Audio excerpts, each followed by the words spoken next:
السلام علیکم ورحمۃ اللہ وبرکاتہ۔ سامعین کرام، سورہ بقرہ اکثر جب رمضان المبارک آتا ہے تو ہم سورہ بقرہ پڑھ ہی لیتے ہیں، لیکن اتنا جب دیکھتے ہیں کہ بڑا حصہ ہے اور سورت اتنی بڑی ہے تو بعض اوقات سمجھ میں نہیں آتا کہ سورت کے شروع میں جو واقعات ہے پھر بعد میں کیا واقعات ہے، تو بعض اوقات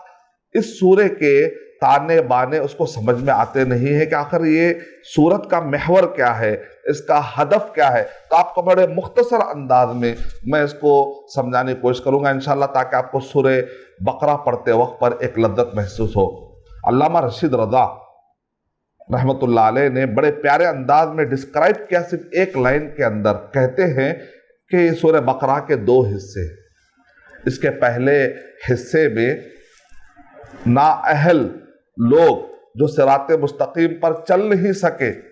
ان کا ذکر ہے، اور پھر سورہ بقرہ کے ایک حصے کے اندر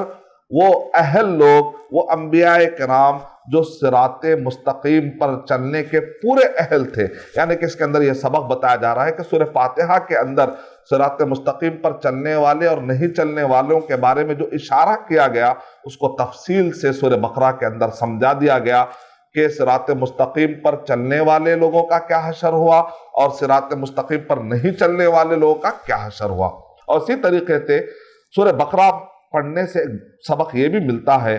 کہ منزل اسلام کو لے کر چلنے والے کامیاب اور مبدل اسلام کو لے کر چلنے والے ناکام۔ یعنی مطلب یہ ہے اللہ سبحانہ و تعالیٰ کی طرف سے نازل کردہ جو اسلام ہے وہ اسلام میں نجات ہے۔ ایک آدمی اسلام کے کلمات لیتا ہے اور اللہ تعالیٰ کی طرف سے نازل کردہ جو دین ہے اس کے اندر لے کر اپنی طرف سے اگر اس کے اندر تحریف کرتا ہے، نسیان کرتا ہے، خردبر کرتا ہے، کمی اور بیشی کرتا ہے، تو ایسا تو کام عیسائی اور یہودی ماضی میں کر چکے ہیں۔ کسی نے تحریف کی، کوئی نسیان کا شکار ہو گیا، کوئی بھول کا شکار ہو گیا، نتیجے میں آخری میں وہ دین جو نازل ہوا تھا، جس کو کہتے ہیں منزل دین، جو نازل ہوا تھا، اس دین پر وہ قائم نہیں رہ سکے، نتیجے میں وہ ناکام ہو گئے۔ اس کا مطلب مبدل تبدیلی کر لینے سے نہیں چلے گا، جو ایز اٹ از جو نازل کردہ ہے اللہ سبحانہ و تعالیٰ کی طرف سے اس پر چلنا پڑے گا۔ تو اسی لیے علماء کرام نے کہا کہ اگر آپ کو غیر المغضوب علیہم الضالین پر غور کرنا ہے، المغضوب کی تشریح پڑھنا ہے تو سورہ بقرہ پڑھ لیجئے، اور اگر آپ کو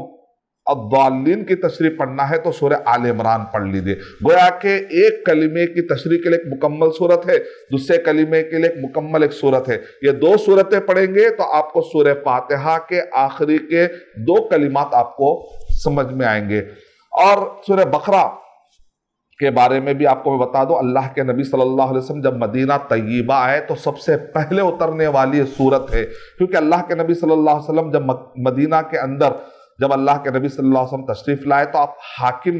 کے حیثیت سے بھی وہاں پر موجود تھے۔ مکے کے حالات بالکل الگ تھے، وہاں پر ایک مظلومیت کا احساس آپ کو نظر آئے گا، لیکن یہاں پر آپ کو اللہ کے نبی صلی اللہ علیہ وسلم کے ہاتھ میں ایک جوڈیشل پاور ہے، یہاں پر اقتدار ہے، یہاں پر حکومت ہے، تو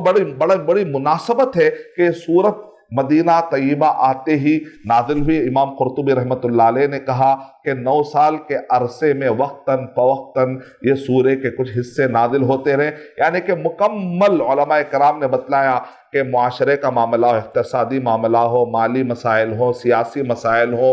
اور خاندان کا سسٹم ہو، عبادات کا سسٹم ہو، عقائد ہو، یہ سب تفصیلات اگر آپ پڑھنا چاہتے ہیں تو سورہ بقرہ ضرور پڑھیں۔ سورہ بقرہ کے شروع کے حصے میں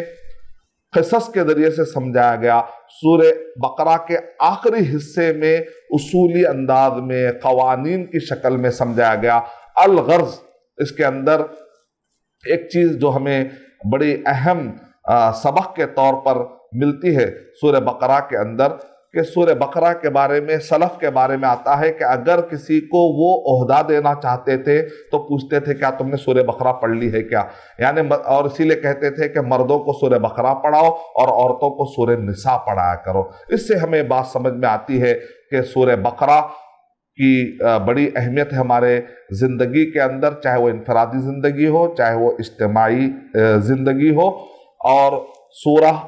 البقرہ کا مطلب ہوتا ہے کہ ایسی سورت جس کے اندر گائے کا ذکر ہو، اور علماء کرام نے متفقہ طور پر اعلان کیا کہ یہ سورت مدنی سورت ہے، یعنی مدینے میں نازل ہوئی۔ میں اللہ تعالیٰ سے دعا کرتا ہوں کہ اللہ سبحانہ و تعالیٰ سورہ بقرہ سے متعلق یہ اہم معلومات ہمارے ذہنوں میں رکھتے ہوئے ہم کو سورہ بقرہ کا مطالعہ کرنے کے اللہ تعالیٰ توفیق عطا فرمائے۔ السلام علیکم ورحمۃ اللہ وبرکاتہ۔ اور مزید ویڈیوز کو دیکھنے کے لیے آپ ہمارے یوٹیوب چینل کو سبسکرائب کریں۔ فجزاکم اللہ خیرا۔ الدعوة نور وضاء تجلو ظلمات الحيران منهج خير الناس جميعا لا يبلى عبر الأزمان الدعوة نور وضاء تجلو ظلمات الحيران منهج خير الناس جميعا لا يبلى عبر الأزمان فالحكمة تكسو